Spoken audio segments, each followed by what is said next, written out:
La unidad 7 sobre cinética química trata de la velocidad con que ocurre una reacción química, los datos experimentales que se obtienen al llevar a cabo una reacción química a escala laboratorio permiten, o piloto, permiten determinar lo que es una ecuación matemática denominada ley de velocidad para cada reacción química en particular.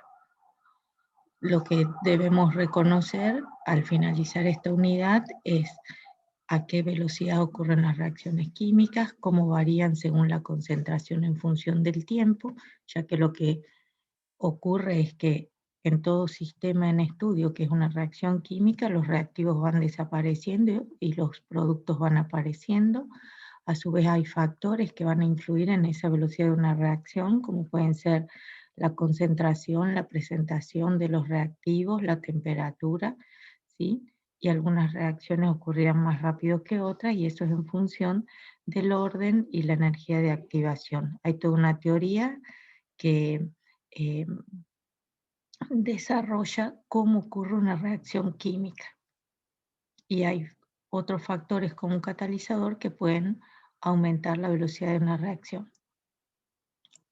Las ideas principales dicen que las velocidades de las reacciones químicas se describen mediante expresiones fáciles, sencillas, que se obtienen experimentalmente. Las mismas permiten predecir la concentración de una mezcla de reacción en cualquier momento. ¿Por qué es importante conocer la cinética de una reacción? Porque proporciona las herramientas que se pueden utilizar para estudiar las velocidades de reacciones químicas, tanto a niveles macroscópicos como atómicos. El desarrollo de los catalizadores, sustancias que aceleran las reacciones químicas, es una rama de la cinética química muy importante a nivel industrial. Hasta ahora nosotros vimos cuando un sistema es termodinámicamente posible o espontáneo, y es cuando una reacción química ocurre. Recuerdan que el delta G menor a cero indicaba que la reacción química era espontánea y ocurría tal cual estaba escrita, pero no me daba la información de con qué rapidez ocurría. Puede ser una reacción que sea termodinámicamente favorable, pero que no dé con la rapidez suficiente como para que la haga rentable. La cinética química entonces estudia la velocidad de las reacciones químicas, cómo ocurren esas reacciones, los pasos en los que se da, cómo los reactivos se transforman en productos y cuáles son los factores que influyen en esa velocidad de reacción química.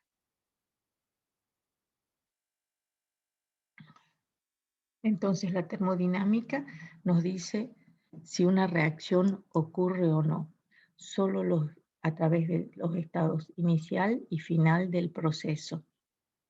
Porque recuerdan, las funciones termodinámicas son funciones de estado.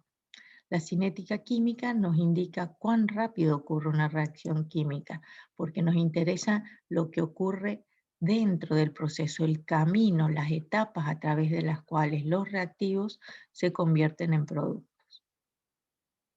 Entonces, la cinética química estudia las velocidades de las reacciones químicas y los mecanismos por los cuales se producen. Si una reacción es termodinámicamente favorable, puede ocurrir, pero no necesariamente a una velocidad observable. Siempre damos el ejemplo del carbono que se transforma en eh, dióxido de carbono, es termodinámicamente favorable, pero la velocidad puede ser muy lenta, pues ya que el diamante es una especie muy estable. Y la reacción entre los hidróxidos y ácidos, que me dan una sal más agua, también son termodinámicamente favorables. Con los datos termodinámicos podemos predecir qué reacción ocurre a mayor velocidad, es lo que nos permitiría predecir los datos cinéticos. Hay velocidades que ocurren rápidamente, los productos se transforman en poco tiempo gracias a la rapidez con que ocurre la velocidad de esa reacción.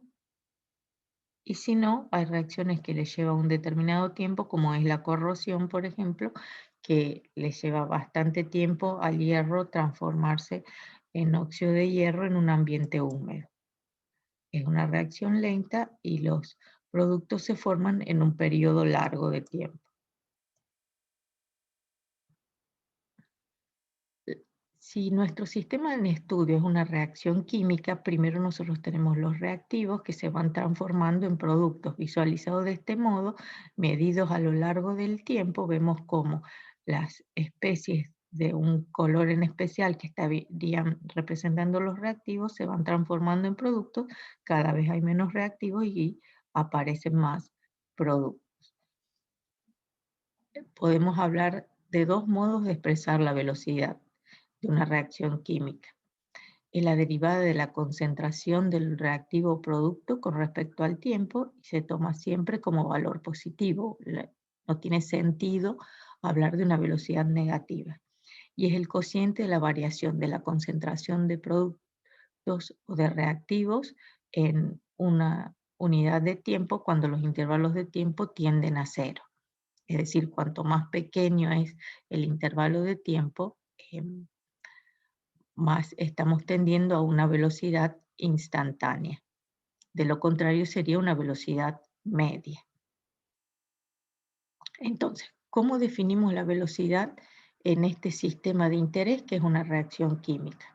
La concentración de reactivos o productos, cómo va cambiando en el tiempo, es decir, en función de una variación de tiempo. El cambio de concentración de productos sobre la variación en el tiempo.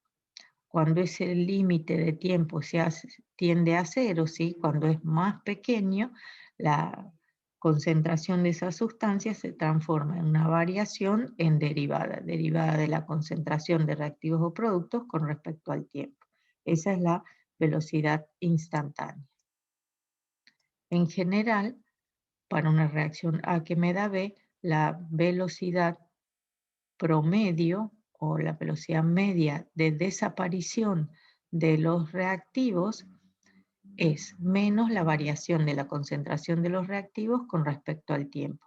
La variación de la concentración de los reactivos es la final menos la inicial o con respecto a un tiempo T2 y un tiempo T1. Y la variación con respecto al tiempo T2 menos T1, final menos inicial.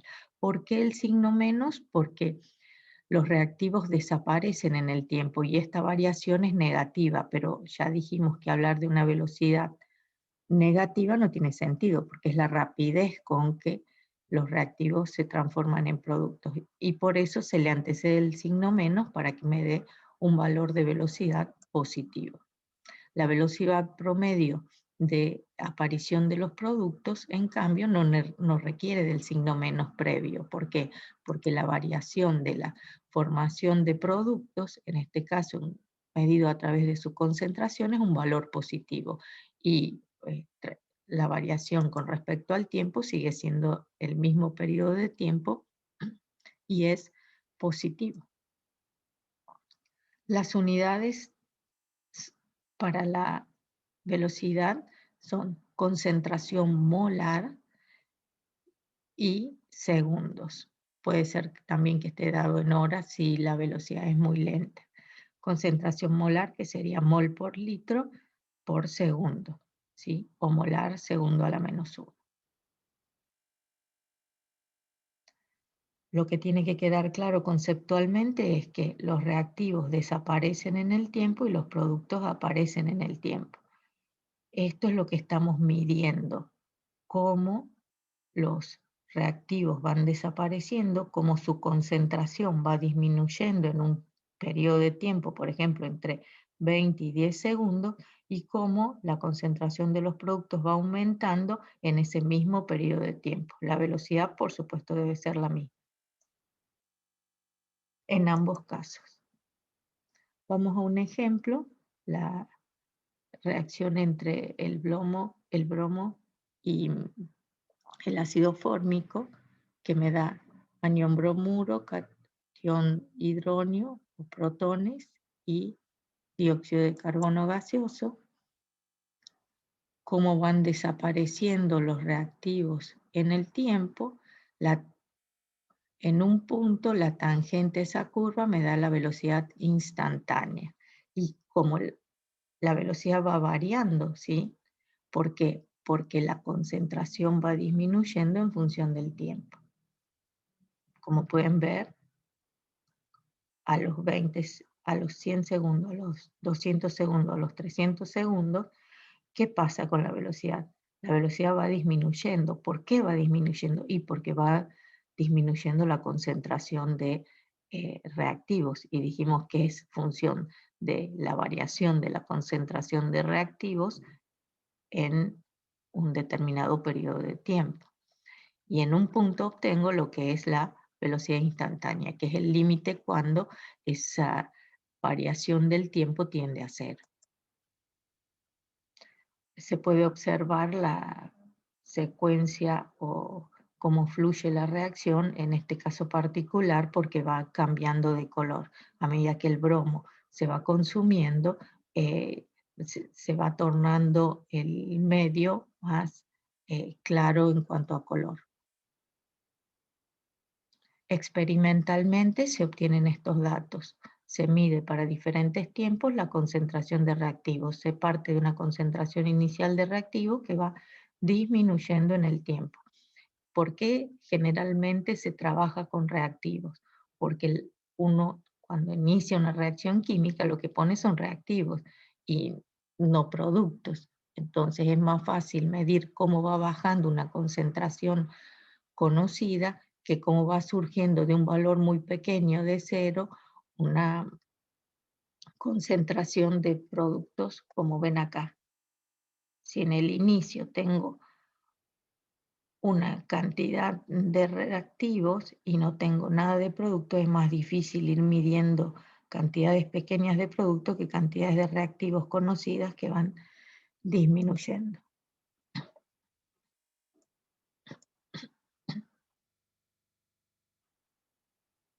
La velocidad promedio es menos la variación de la concentración del bromo con respecto al tiempo. Desglosado las variaciones, me queda la concentración final menos la inicial sobre el tiempo final menos el inicial. Para que esto pueda ser posible, se mantiene constante la cantidad de ácido fórmico en la reacción. La velocidad instantánea entonces es la derivada de la concentración del bromo con respecto al tiempo, precedida por el signo menos, lo mismo para la concentración del ácido fórmico con respecto al tiempo, es decir, precedido por el signo menos, y cuando estamos hablando de productos, vuelvo a repetir, no hace falta el signo negativo porque los productos van apareciendo, la derivada es positiva, de la concentración del dióxido de carbono con respecto al tiempo y la derivada de la concentración del bromuro de hidrógeno, en este caso como es solución acuosa, ácido bromídrico con respecto al tiempo.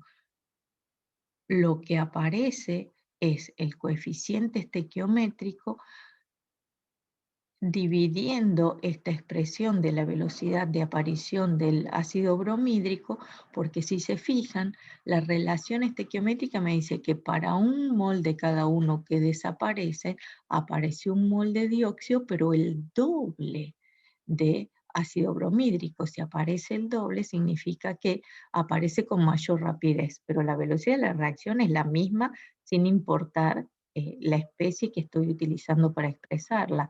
Por eso es que la eh, velocidad con respecto a la especie que se produce con mayor rapidez se debe dividir por el coeficiente estequiométrico.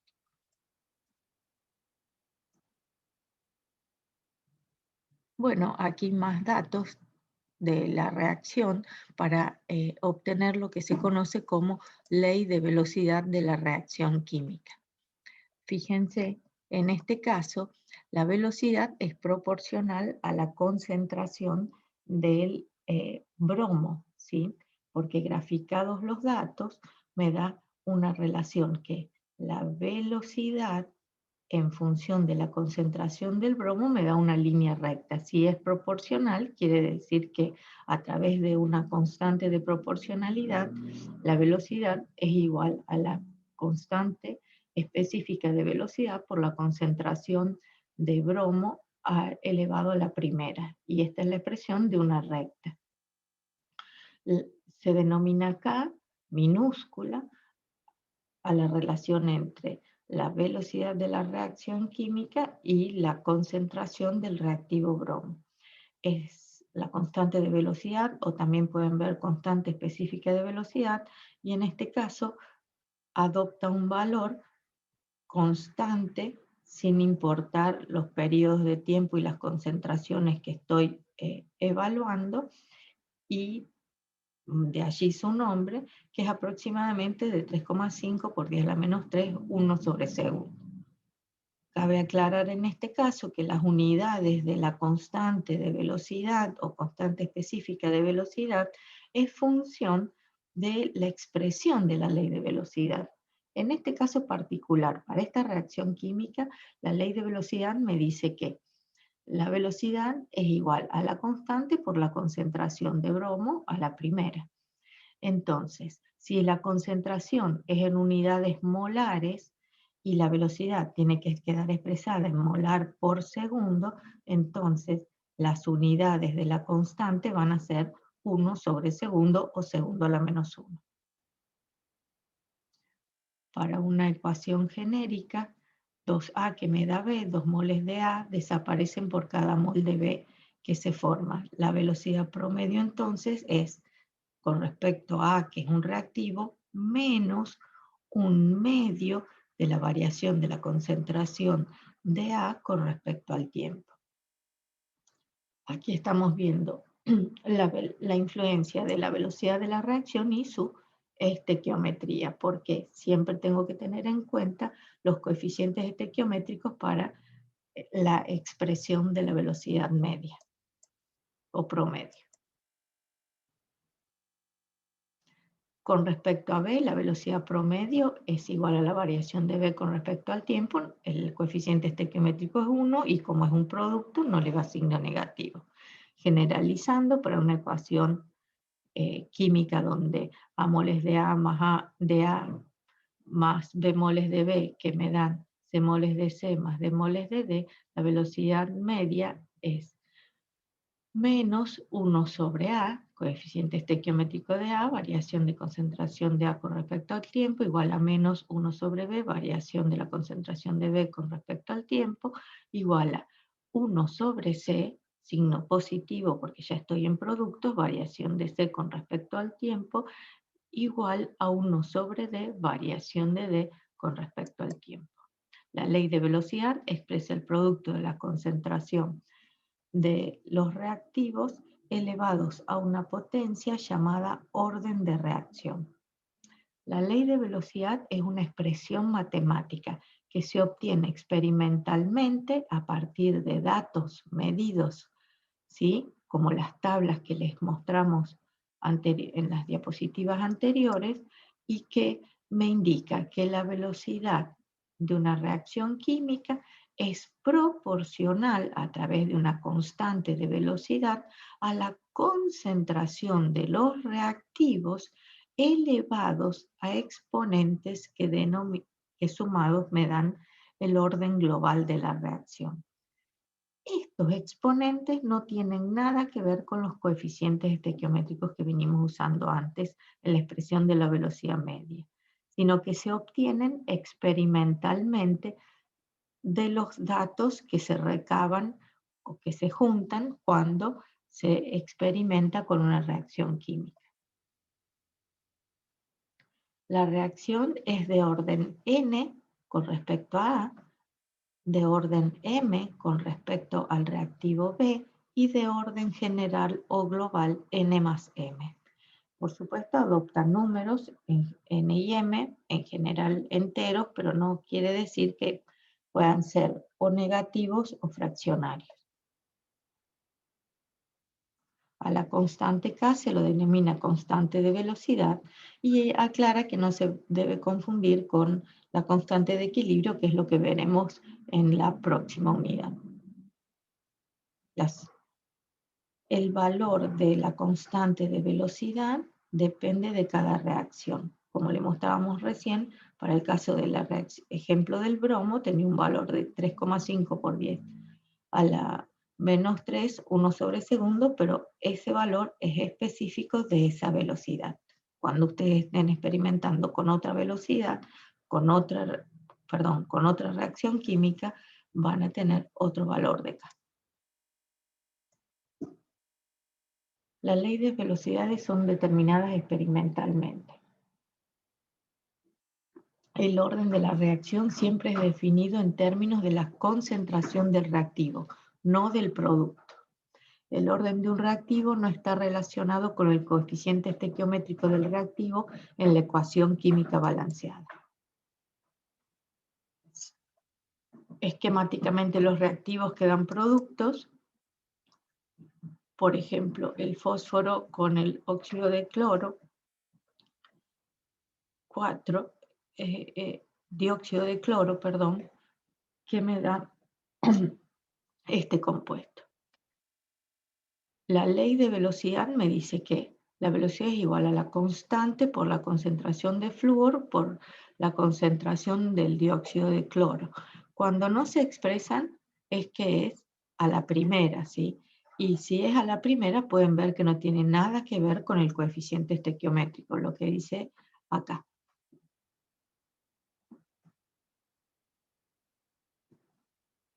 Vayamos a un ejemplo. Se ha estudiado la descomposición del azometano a 300 grados centígrados. El azometano que me da etano más nitrógeno. Los datos experimentales que se obtienen son, para una experiencia 1, 2 y 3, la concentración para esas tres experiencias del azometano y, en este caso, la velocidad que se mide, molar por segundo o mol por litro segundo a la menos 1. ¿Cómo se procede? Primero siempre van a tener datos experimentales de una reacción química. El azometano es una especie gaseosa y estas son sus concentraciones molares para tres experiencias diferentes. Para encontrar la ley de velocidad, determinar el orden de la reacción y el valor de la constante, ¿qué debemos hacer? Un planteo general de lo que sería la ley de velocidad para esta reacción química. Hay un solo reactivo, entonces la velocidad es la constante por la concentración del azometano a un orden que desconocemos, a un exponente que desconocemos. Justamente los datos experimentales son para que uno compare los valores de velocidad con los valores de concentración de ese componente. Si tomo dos experiencias, la experiencia 1 y la experiencia 2, y hago un cociente entre ellas, la velocidad 2 es a la velocidad 1, como la constante por la concentración para la experiencia 2 elevado a la x sobre la constante por la concentración del azometano de la experiencia 1 elevado a la x. Reemplazo los valores de velocidad y de concentración. La relación es de 1,5 entre los valores de concentración y entre los valores de velocidad también es 1,5. Si ambos miembros son iguales, quiere decir que x vale 1, ¿sí? De manera tal que la ley de velocidad queda expresada como la velocidad de k igual a constante de velocidad por concentración del azometano a la primera, es de orden 1. ¿Y cómo calculo el valor de la constante de velocidad? Tomando un par de datos de cualquiera de las tres experiencias. En este caso particular, el par de datos fue tomado de la experiencia 2, la velocidad 2 sobre la concentración del azometano a la primera, 3,10 por 10 a la menos 4 molar segundo, por segundo dividido 0,776 molar. Me da este valor de la constante. Los valores deben ser los mismos para cualquiera de las tres experiencias. Por supuesto, pueden variar en un pequeño porcentaje porque son datos obtenidos experimentalmente.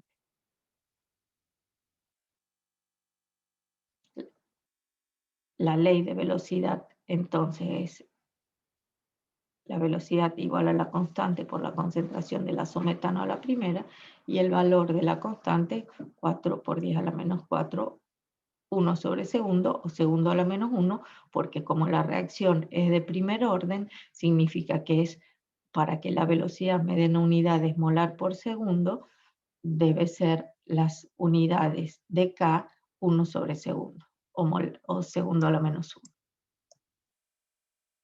Vamos a otro ejemplo, un poco más complejo, que sería que se lleva a cabo 4 experimentos para descubrir cómo varía la velocidad de la siguiente reacción, el ion bromato más anión bromuro más iones hidronio, todo en solución acuosa, que me da bromo elemental y agua. Los reactivos son 3, las experiencias son 4 y estos son los valores de velocidad medidos. ¿Qué significa? Que nuevamente debo tener en cuenta experiencias donde, como las variables en este caso son 3, porque son 3 reactivos, mantener 2 de ellos constantes y variar una sola.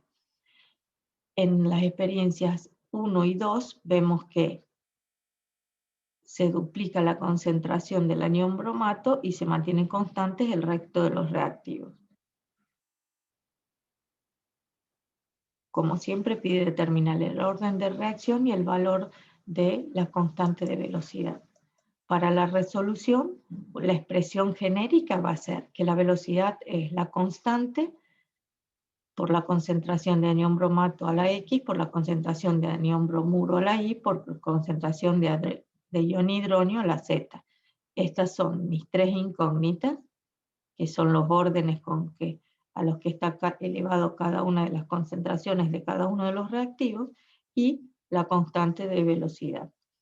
Primero se determina el valor de X tomando las relaciones entre la velocidad 2 y la velocidad 1, como les decía. ¿Por qué? Porque se mantienen constantes los valores de concentración de los otros dos reactivos y se trabaja sobre el anión bromato. Esto me permite poder simplificar estas incógnitas porque las concentraciones son las mismas, los órdenes a los cuales están elevados también, la constante también es siempre la misma, y reemplazando por los valores, permite determinar que la relación es 2 entre la concentración de la experiencia 2 y la experiencia 1 del anión analizado, y es 2 entre las velocidades medidas experimentalmente, de manera tal que X es igual a 1, porque si ambos miembros son iguales, 2 igual a 2, ese 2 debe estar elevado a la primera para no variar. Para determinar I, es decir, el orden o exponente al cual está elevado la concentración de anión bromuro, se toman las experiencias 3 y 1. Fíjense, ¿por qué las 3 y 1? Porque la concentración del anión bromato se mantiene constante, la del bromuro se triplica y la del agua también se mantiene constante. Se pueden simplificar y reemplazando por los valores, da una relación de 3. Si ambos miembros son iguales, quiere decir que I es igual a 1. Ya tenemos ahora que calcular el valor de Z. Para ello se toman las experiencias 2 y 4.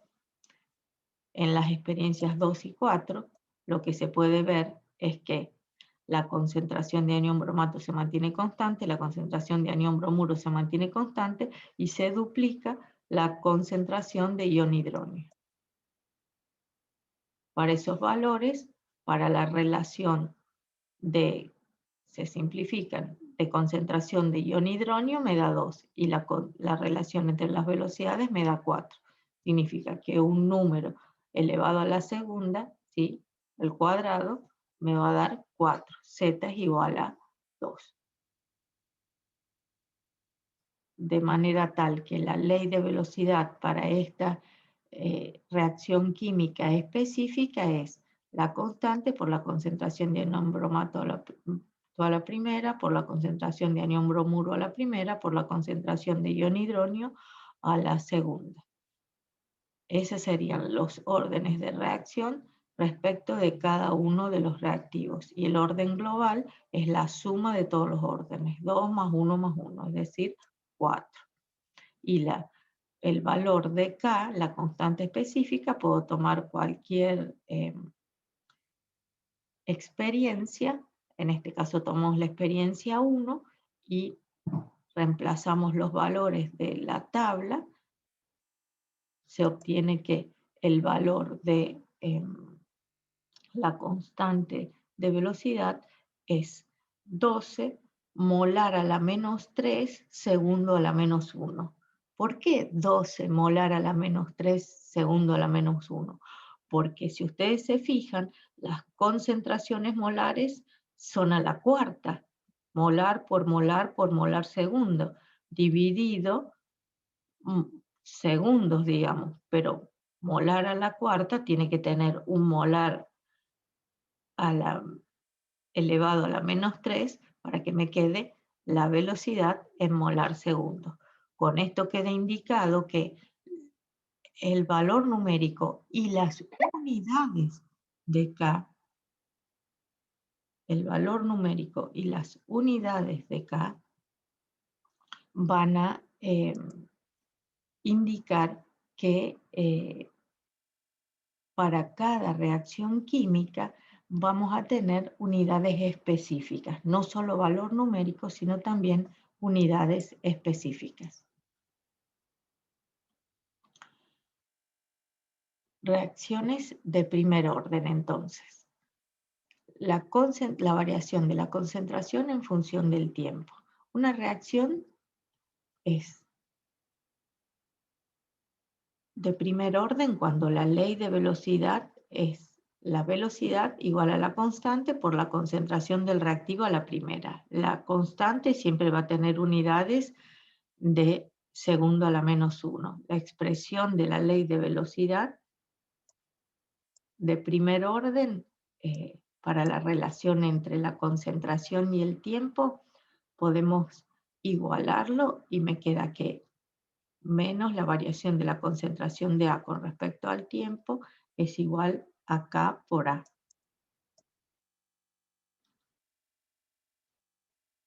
Igualando la velocidad instantánea, es la derivada de A con respecto al tiempo, menos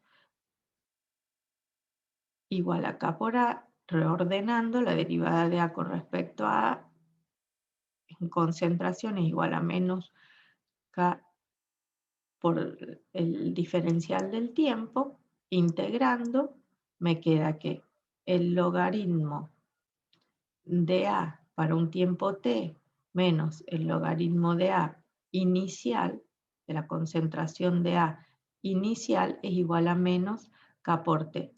Y esa sería una forma de expresar la concentración en función del tiempo para una reacción de primer orden.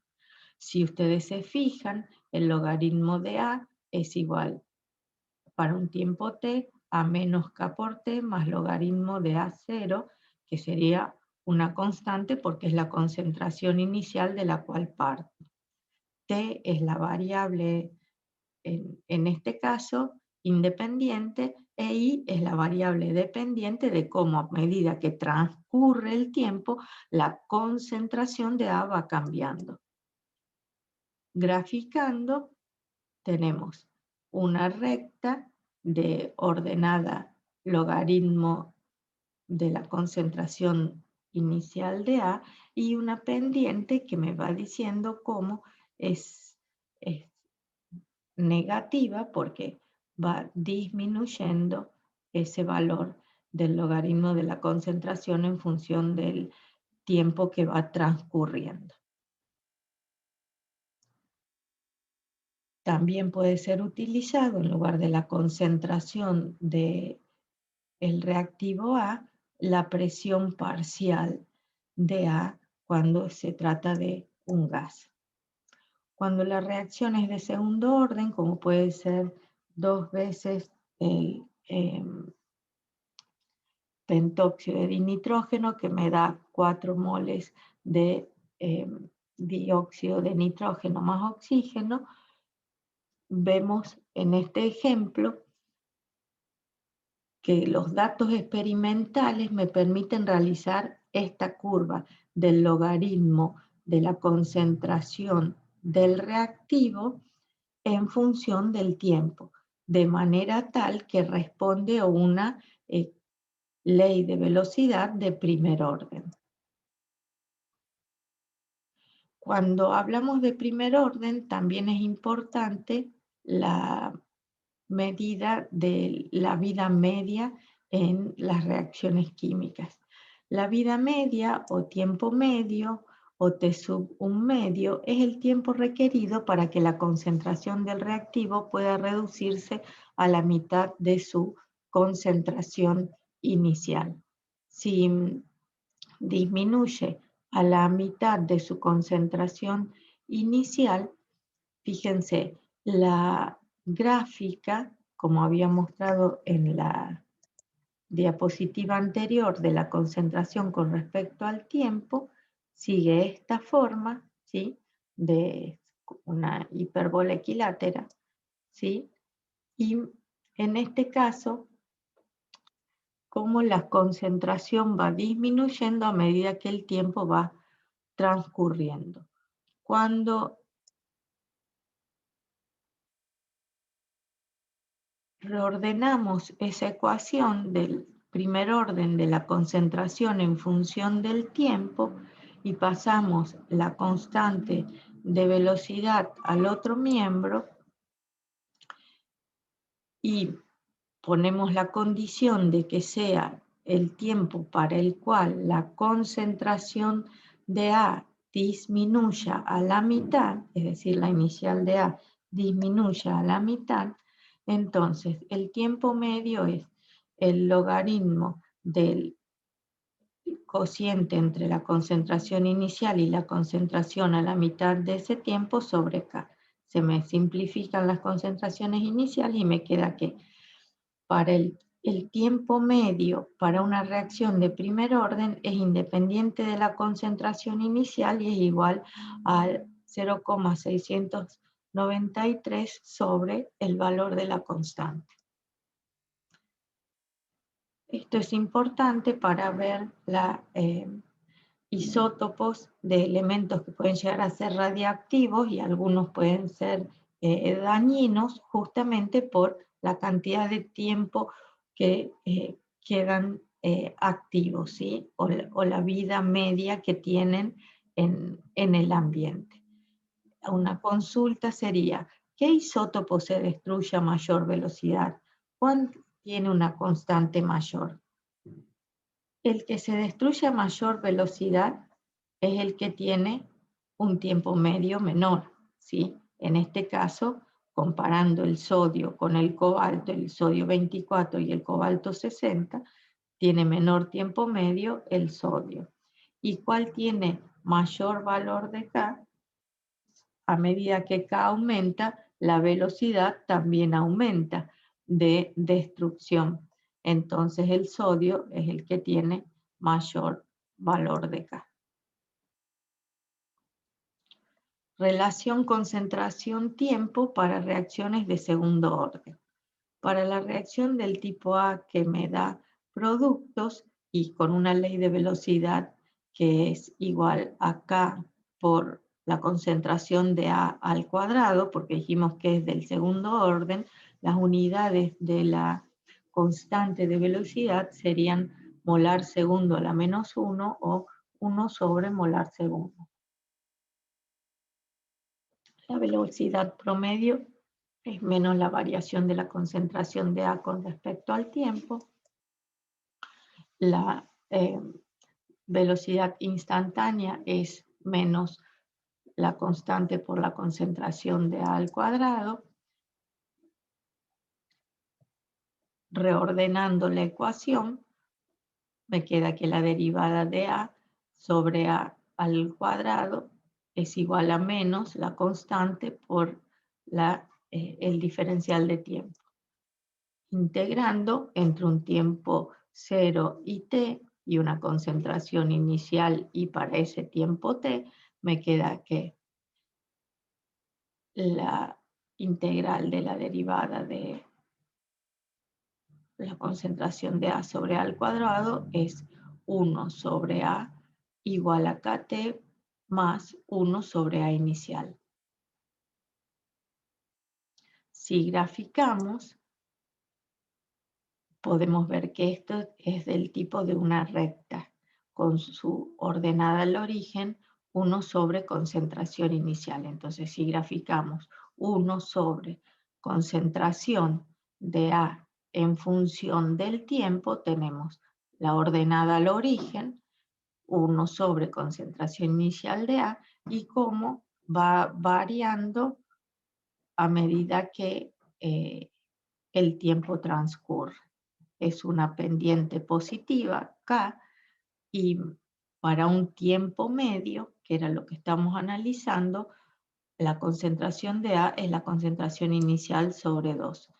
El tiempo medio queda entonces como 1 sobre K concentración inicial de A, porque lo único que hago es reemplazar este valor de la concentración por concentración inicial sobre 2. La reacción del tipo A más B, productos, que me da productos, también puede ser de segundo orden, pero del tipo B igual a K por A al cuadrado.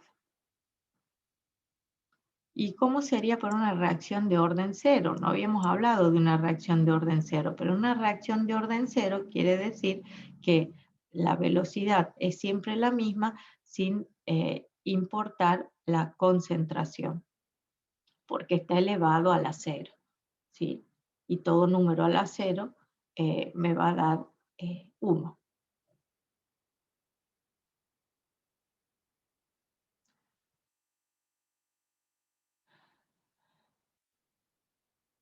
Entonces la constante, acá ya no me aparece el valor de la concentración inicial, la constante es igual a la variación de A con respecto al tiempo.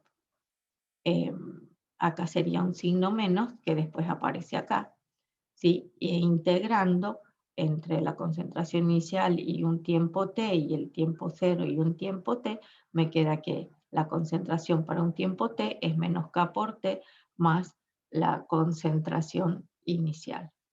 Esto también tiene la forma de una recta y cuando graficamos me queda que la concentración de A en función del tiempo tiene una ordenada al origen, que es la concentración inicial de A, y que va disminuyendo porque es una pendiente negativa a medida que transcurre el tiempo.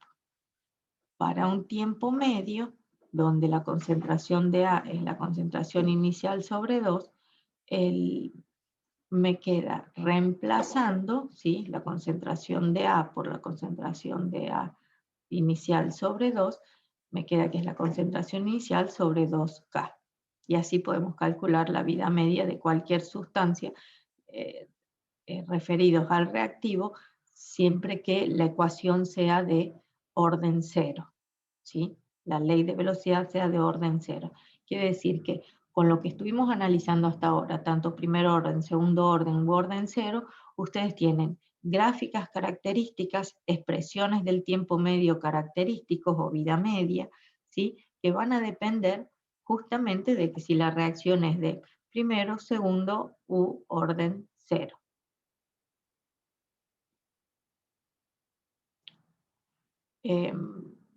para cualquier cálculo tenemos que tener en cuenta que medimos experimentalmente valores de concentración de una especie con respecto al tiempo y que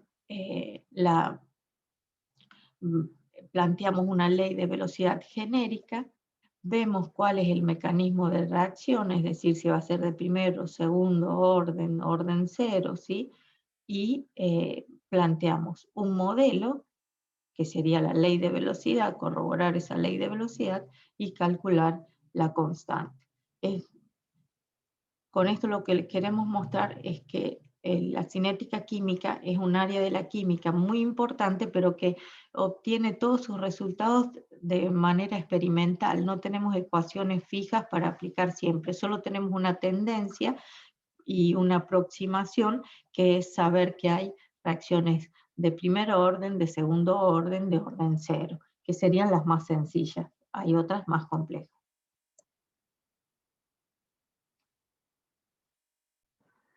Veamos ahora los factores que influyen en la velocidad de una reacción química. La naturaleza de los reactivos, la concentración de los reactivos, porque la expresión de la velocidad de una reacción química es en función de los reactivos, la temperatura y la presencia de un catalizador.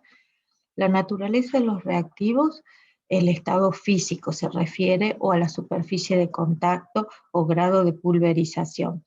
El estado físico es que si una sustancia está en estado líquido, reacciona más rápido que en estado sólido.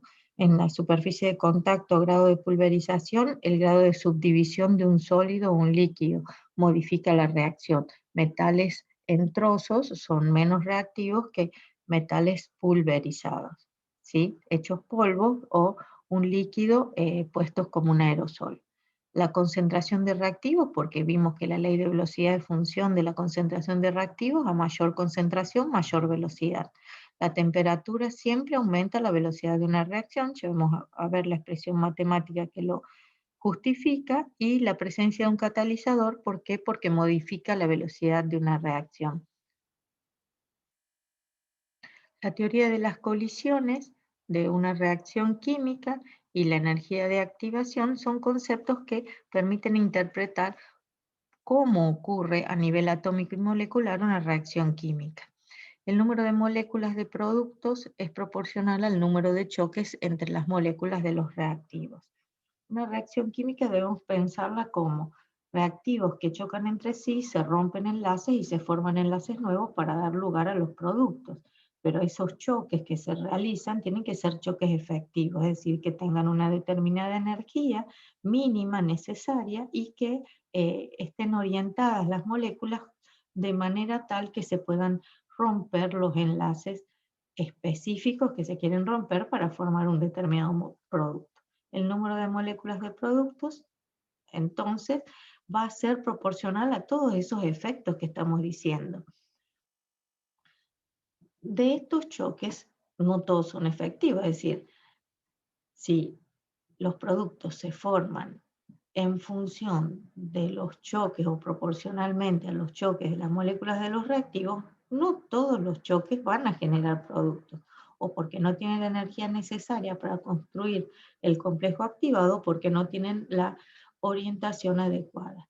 La energía de activación es la energía mínima requerida para iniciar una reacción química. Ven acá las orientaciones. Quiero formar a partir de hidrógeno y yodo, yoduro de hidrógeno, chocan las moléculas de ambos reactivos y me dan 2 de yoduro de hidrógeno. En cambio, si no chocan frontalmente, sino que lateralmente, no, o con energía que no sea suficiente, no me van a dar productos. Aquí lo mismo, está mostrando un choque eficaz y un choque ineficaz. La energía de activación es la energía mínima necesaria para que la reacción ocurra, pero siempre los reactivos deben alcanzar una energía mayor de la cual parten, ¿sí? La energía que es la entalpía propia de los reactivos. Esto se denomina energía de activación. Y como siempre tenemos reacciones exotérmicas y endotérmicas. La energía de activación es la energía mínima necesaria para que los reactivos formen el complejo activado y den productos. Y en la reacción endotérmica, esta sería indicada la energía de activación necesaria para que los reactivos choquen de manera efectiva y den los productos a través de un complejo activado. La energía de activación es la energía mínima requerida para iniciar la reacción. El mecanismo de las reacciones pueden ser diferentes según si están o no catalizadas. Por eso, aquí vemos la reacción de formación de reactivos en productos. Cuando la reacción no está catalizada, deben vencer una determinada energía de activación, y fíjense que los reactivos me dan los mismos productos en una reacción catalizada con un medio ácido, por eso aparecen los protones, y el perfil que describe la energía potencial necesaria para que la reacción ocurra, ya que esto es avance de reacción en función de energía. Fíjense cómo cambian las energías de activación, se dan 3 pasos y se requiere menos energía, es decir, que la presencia de un catalizador disminuye la energía de activación a través de un mecanismo diferente y me da los mismos productos.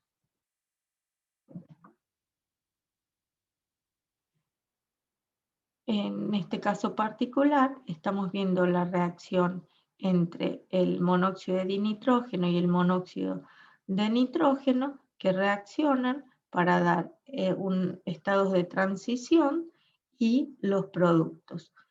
Fíjense, la reacción en este sentido, tal cual está planteada, es exotérmica, y la energía de activación es esta. La variación de la entalpía de la reacción es siempre la misma, ¿sí? Nada más que en este sentido es negativa porque es exotérmica, pero si lo consideran en sentido inverso, es endotérmica y el valor de delta H sería positivo. ¿Qué ocurre con la energía de activación de la reacción inversa?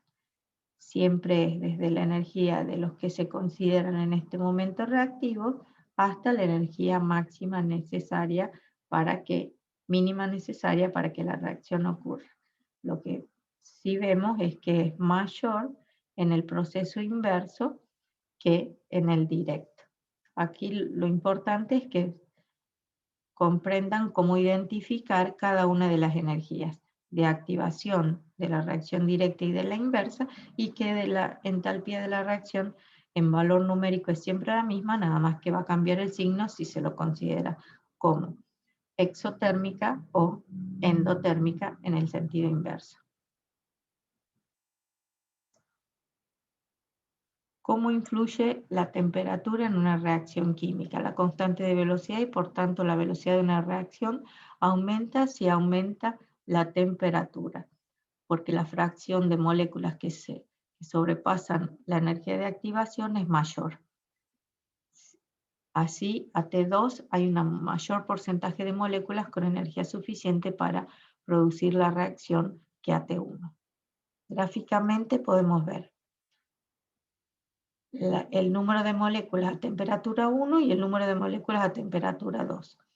La energía necesaria para que la reacción ocurra, vemos que es mayor el número de moléculas a la temperatura 2 que a la temperatura 1. En definitiva, siempre que la temperatura aumente, aumenta la energía cinética de las moléculas, es más probable que alcance la energía mínima necesaria para que la reacción ocurra y me den más productos. La variación de la constante de la velocidad con la temperatura viene corregida con la ecuación de Arrhenius. Arrhenius desarrolló la ecuación mediante la cual la constante específica de velocidad es función del factor de frecuencia de los choques efectivos, ¿sí?, de la energía de activación y de la temperatura. A medida que aumenta la temperatura, aumenta la constante específica de velocidad, y a medida que disminuye la energía de activación, aumenta la constante específica de velocidad.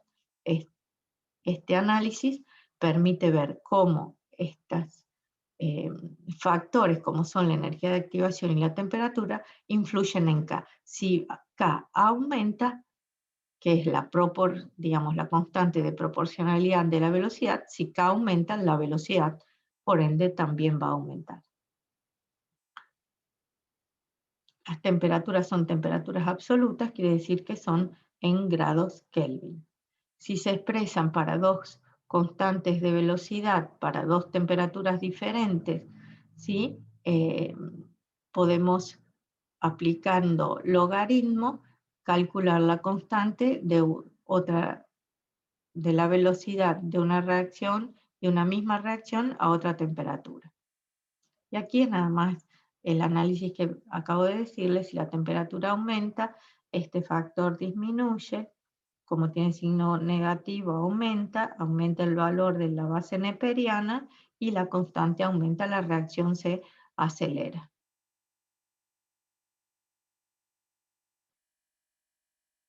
Por ejemplo, el mercurio 2 se elimina del cuerpo por un proceso de primer orden, que tiene una vida media de 6 días. Una familia de agricultores ingiere de manera accidental mercurio 2 al comer cereales contaminados. ¿Qué porcentaje de mercurio 2 permanecería en sus cuerpos después de 30 días si no se tomaran medidas terapéuticas? La resolución, primero, le dice que el mercurio 2 se elimina en el cuerpo por un proceso de primer orden. Quiere decir que la reacción es de primer orden. Busco la ecuación de velocidad que relaciona la concentración de una de las, digamos, del reactivo en función del tiempo. La relación entre la concentración a un tiempo t y la concentración inicial es igual a la base neperiana, aplico el antilogaritmo, ¿sí? La base neperiana de menos k por t. El tiempo de vida media o semivida, ¿sí? Es 6 días. Quiere decir que cuando la concentración baja a la mitad es de 6 días. Lo que quiere saber es cuánto va a quedar a los 30 días.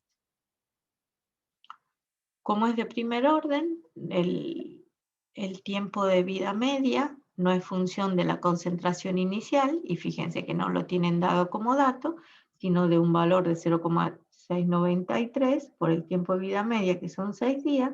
K es 0,1155 días a la menos 1. Esto sería la constante de velocidad para la expresión de un día. Teniendo el valor de la constante de velocidad y poniendo como el tiempo 30 días, la concentración, la relación de la concentración a los 30 días será de 0,031. El porcentaje remanente, porque dice, ¿qué porcentaje de mercurio permanecería en sus cuerpos después de 30 días? Si esta es la relación entre la concentración a los 30 días y la concentración inicial, es un valor adimensional. Multiplicado por 100 me da el porcentaje que les queda. A los 30 días de la concentración inicial ingerida les queda 3,1%. Molecularidad de las reacciones elementales. Dijimos que las reacciones químicas ocurren a través de un mecanismo, una serie de pasos. Esos pasos se consideran pasos elementales. Y como son pasos elementales, lo que queremos ver es cuántas moléculas intervienen en esos pasos elementales. Analizando un poco los conceptos, dice, se llama molecularidad al número de moléculas de reactivos que colisionan simultáneamente para formar el complejo activado en una reacción elemental, una reacción que ocurre en un solo paso. Se trata de un número entero y positivo. Reacción unimolecular, que es una molécula de A que me da productos. La velocidad de esa reacción elemental es igual acá por la concentración de A a la primera. Reacción bimolecular, cuando son dos reactivos que me dan productos, ¿sí? Entonces son dos moléculas de reactivos que me dan productos, la velocidad es igual a la constante de velocidad por el producto de las concentraciones de A y de B. Y reacción bimolecular también puede ser que dos moléculas de A me den producto, es decir, dos moléculas de la misma especie, y entonces sería que la velocidad es igual a la constante de velocidad por la concentración de A a la segunda. Ambas son bimoleculares. Escribiendo el mecanismo posible de reacción, la suma de las etapas elementales siempre dan la ecuación general balanceada de la reacción. Si decimos que una reacción química no va directamente de reactivos a productos tal cual estamos acostumbrados a escribirlo, sino que la velocidad queda determinada a través de un mecanismo por lo cual los reactivos me dan productos intermedios, complejos activados, estados de transición, ¿sí? Estos luego me dan los productos definitivos. La suma de las etapas, ¿sí? Que es el mecanismo en el cual se da la reacción química, da la ecuación general balanceada. Y la etapa de la velocidad determinada debe predecir la misma ley de velocidad que es determinada experimentalmente. Generalmente, lo que está indicando es que una de las etapas es la que me condiciona o define la ley de velocidad de una reacción química. ¿Y cuál es la etapa? La más lenta, es decir, aquella que tiene una energía de activación mayor, porque es la que no me condiciona la velocidad con que los reactivos se transforman en productos. En este caso vemos que el dióxido de nitrógeno más el monóxido de carbono me dan monóxido de nitrógeno y dióxido de carbono. Las dos etapas en que se da la reacción es que dos dióxidos de nitrógeno me dan monóxido de nitrógeno más trióxido de nitrógeno, y ese trióxido de nitrógeno más monóxido de carbono me da dióxido de nitrógeno más dióxido de carbono. La suma global es la suma de las dos. Si se fijan, se van a simplificar el dióxido de nitrógeno y un dióxido de nitrógeno, de manera tal que me va a dar dióxido de nitrógeno más monóxido de carbono, que me da monóxido de nitrógeno más dióxido de carbono. El trióxido de nitrógeno es un intermediario de reacción. En la etapa lenta intervienen dos moléculas de dióxido de nitrógeno. Luego es de molecularidad 2, la velocidad queda expresada como K por concentración del dióxido de nitrógeno al cuadrado. La etapa de velocidad determinada es la etapa más lenta en la secuencia de etapas que se llevan a cabo en la formación del producto. Esta es la etapa lenta. Esta es la etapa que me define la ley de velocidad. Y como esta etapa es una reacción elemental, el coeficiente estequiométrico aparece como el orden de la reacción en la ley de velocidad. Otro ejemplo en este caso es la descomposición del ozono. Saben que el ozono se descompone en oxígeno en ciertas alturas de la atmósfera, ¿sí? Y terrestre, y la primera etapa de descomposición es que me da el oxígeno y elemental, digamos, como molécula diatómica, y oxígeno atómico. Esta es una etapa de equilibrio, y la otra etapa es el oxígeno atómico que reacciona con otra molécula de ozono y me da dos moléculas de oxígeno.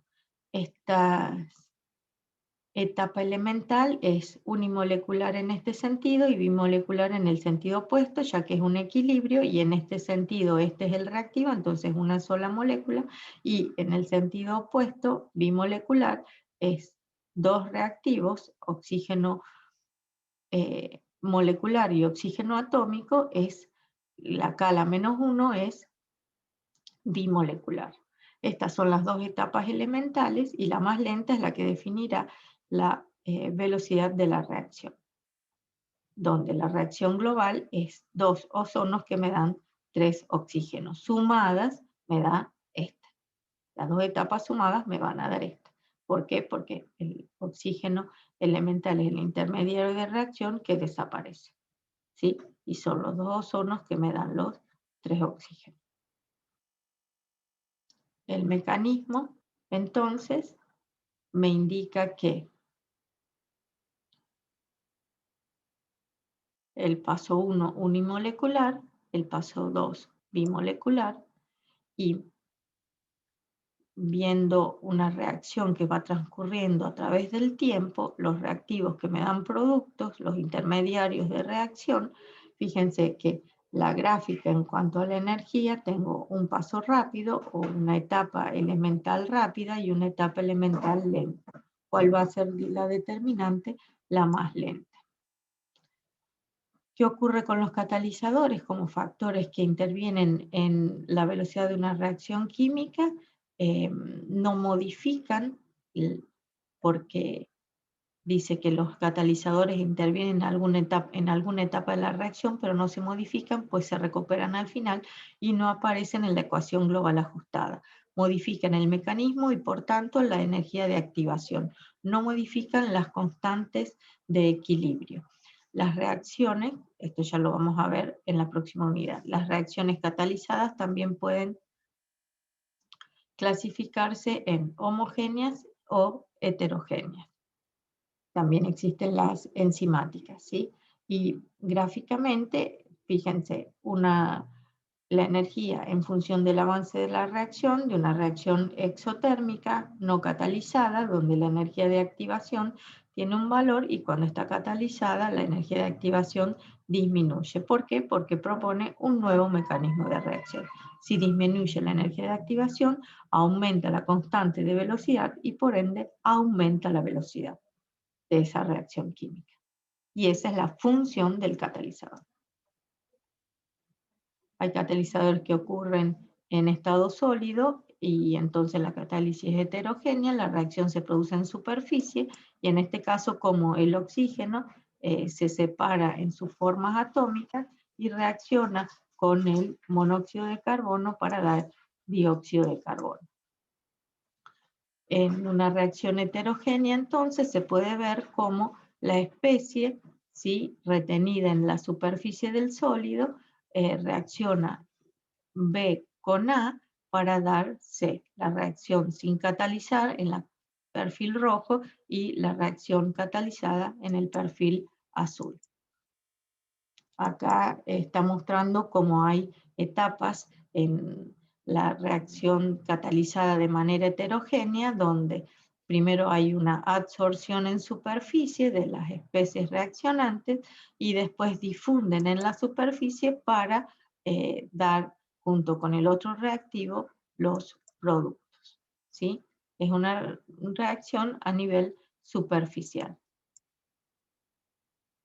Cómo reaccionan el monóxido de carbono y el oxígeno, de manera tal que me puedan dar luego, desorbiendo de la superficie, el dióxido de carbono. Así que fíjense todos los pasos que ocurren y todo esto lo tenemos que analizar experimentalmente y ver cuál es la etapa más lenta para definir la ley de velocidad. Primero hay una absorción del monóxido, difunde el monóxido, hay una absorción del oxígeno y ese oxígeno libera uno de los dos de la molécula diatómica y forma el dióxido de carbono que luego se desorbe de la superficie. Acá después tienen otro ejemplo con el monóxido de nitrógeno y el monóxido de carbono. Una aplicación muy importante es para el uso de catalizadores y específicamente catalizadores heterogéneos es el convertidor catalítico de los autos que transforma todas las especies de la combustión de los hidrocarburos que pueden llegar a ser contaminantes, ¿sí?, las transforma en especies menos contaminantes, como pueden ser los óxidos de nitrógeno, de carbono, ¿sí? Y los hidrocarburos no quemados en dióxido de carbono, oxígeno, agua y nitrógeno elemental. Se utilizan paladio, platino, rodio, ¿sí? Como catalizadores que están embebidos en superficie y que en la superficie hacen que se transformen los gases contaminantes en gases menos contaminantes.